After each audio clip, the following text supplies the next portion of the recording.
आज हम लोहता क्षेत्र में घूम रहे हैं और यहाँ पर लोग बुनकर के लोग हैं जो बुनकर के मंदे की वजह से एकदम परेशान है, खास तौर से बत्ती की बिल को लेकर के कि वो कमाए क्या, खाएं क्या और बत्ती के बिल को कैसे अदा करें।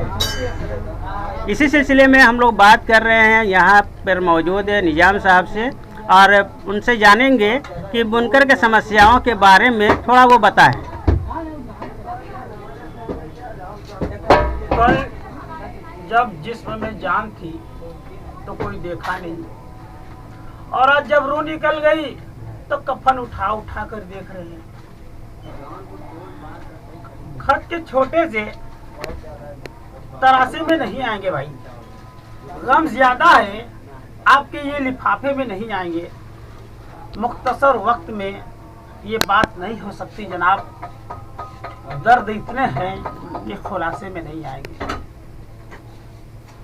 आज बड़े अफसोस के साथ, बड़े गम के साथ कहना पड़ रहा है कि जिस हालात से बुनकर गुजर रहा है उतना कभी नहीं गुजरा था। अब इसमें तेजी मंदी तो आती रहती है, उसका कोई हमें शिकवा शिकायत नहीं है, लेकिन आज शिकवा शिकायत है तो अपने गिरफ्तार लोग से।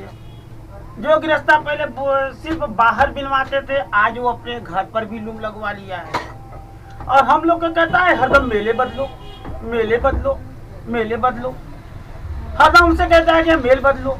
हम मेल बदलने में 10 दिन 15 दिन लग जाता है, तब से बोलेगा कि हाँ आओ हमारे यहाँ चलाओ। अब हम उनके हम चले गए, मजदूरी करेंगे इधर उधर। हम अगर मतलब कि हमें 150 रुपया मिलता था तो चलो उनको हम 120 रुपया में काम करें। मजबूरी मेरी है, मुझे भी तो खाने को चाहिए ना, बाल बच्चा भी तो है, लड़कों को पढ़ाई लिखाई है, उसी में बीमार भी पड़ जाएंगे। ले देकर बहुत बुरा पोजीशन है साहब, बहुत बुरा पोजीशन है। आज के जो शादी ब्याह के रस्म रवाज पर मीटिंग हो रही है, तो क्या ज़रूरत इस बात की भी है कि बुनकर की मजदूरी के लेकर भी मीटिंग किया जाए? आज हमारे बुनकर समाज में कोई लीगल कोई संगठन नहीं है, और ये होना चाहिए। शादी ब्याह में फिजूल खर्ची बंद हो जाए, इसका मैं इस्तकबाल करता हूँ, खैर मकदम करता हूँ और दिल से कदर करता हूँ कि जिन्होंने ये कदम उठाया, बहुत बेहतरीन कदम उठाया। उन्होंने मेरे नबी की सुन्नत को फॉलो किया। देर सही दुरुस्त सही, देर आए लेकिन अच्छा लगा। और ये पूरे बिरादरान इस्लाम से मैं ये गुजारिश करता हूँ वे कम से कम खर्चा में करें। अगर हमारी बाजार अच्छी रहती तो शायद हमारे रहबरों को, हमारे रहनुमाओं को यह ख्याल भी नहीं आता, लेकिन ख्याल किए ये अच्छी बात है। और इसका जिम्मेदार भी हमारे बड़े रहबर भी थे। इतने कुल बनारस में 82, 87, 88 कुल सरदार महतो साहबान हैं, लेकिन बुनकर आंदोलन के दौरान कोई आगे नहीं आया। सिर्फ अगर कोई आया तो वही मकबूल हसन सरदार साहब। और अगर उनके बाद भी फैसला आने के बाद भी अगर अधिकारी से मिलने जा रहे हैं तो सिर्फ वही मकबूल हसन जा रहे हैं। अधिकारी क्या मिलने वो जाए, किसी नेता से मिलने वो जाए, लखनऊ जाए वो जाए।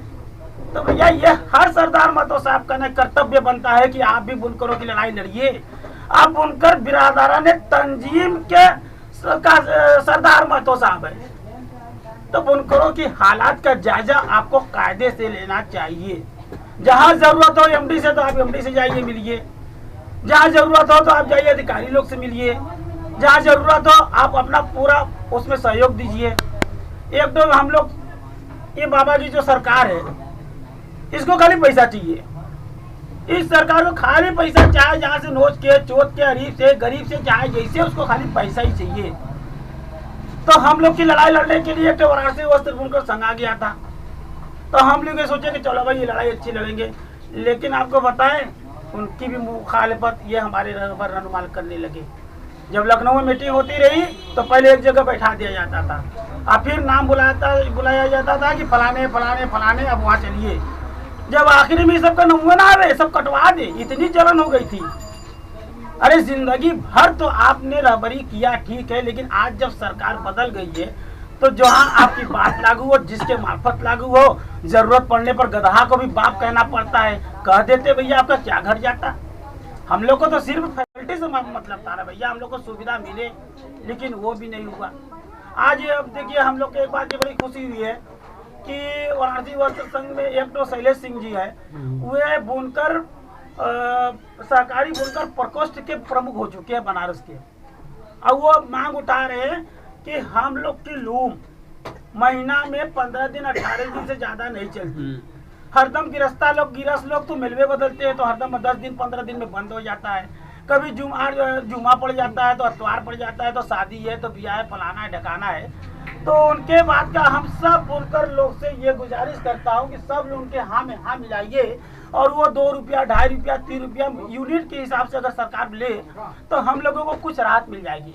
जितनी मशीन चलेगी उतना हम दे देंगे, ईमानदारी से देते रहेंगे, आपको दौड़ना भी नहीं पड़ेगा हमारे यहाँ।